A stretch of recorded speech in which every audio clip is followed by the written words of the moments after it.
台湾话1个多月，应该安怎讲？安怎写？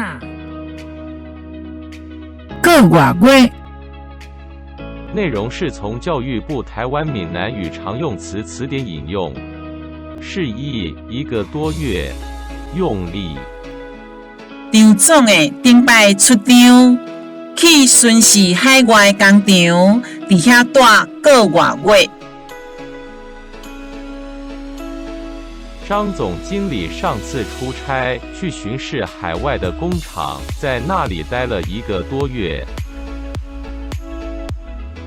请支持我，点击 subscribe， 然后再单击小铃铛，也不要忘了转发给您的朋友圈。谢谢，请点击下面观看同一系列的影片。